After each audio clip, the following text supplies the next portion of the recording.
Hello, welcome to all students. This is a small introduction about the simulation about the human brain. What is actually simulation means? Actually, simulation means so we have to implement the real brain that can be implementing using different simulation software techniques. So that is using brain.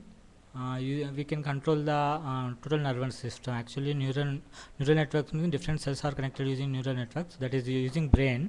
We can control this all the neural cells. That can be one cell to another cells. The information fastly sent. Actually, in the neuron brains, one cell to another cell.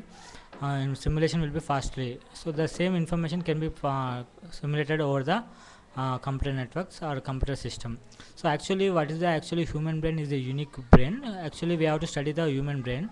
So normally human brain is the organ, but in case of the studying the simulation of the brain or anything, if you want to simulate the everything related to human, that can be simulated into computer system. So first we have to understand what is the human. Actually human brain is unique compared with any other in the world.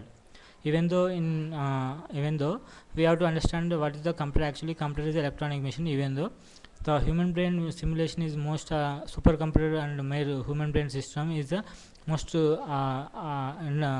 unique in the world. So actually more than 100 billion neurons are make human brain. So actually neuron brains are mostly ideal, means mostly unique in the world. So every throughout in the history there are a number of task space.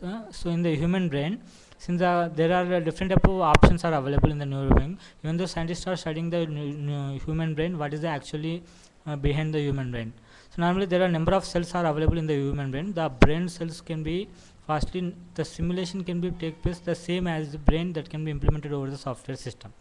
Human brains are useful for what is the actually human brain is actually it will send the signals, that is beta signals.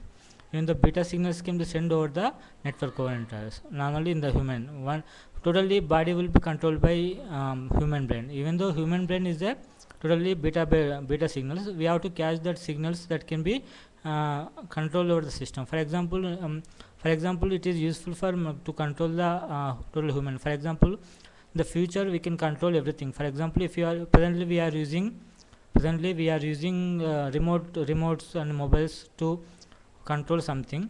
For example, if you switch on the your TV, you have to use remote. Like that in the future, small chips can be implemented, chips can be attached with our brain or our head, so that we can control TVs and other home-based appliance using our signals. Means we have to catch the signal using signals techniques.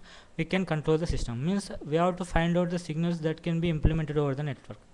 So using signals, we have to catch out what type of signals, how can we can control our signals into that can be implemented over the simulation technique. That is called human brain simulation. This is a small introduction about human brain simulation. Thank you.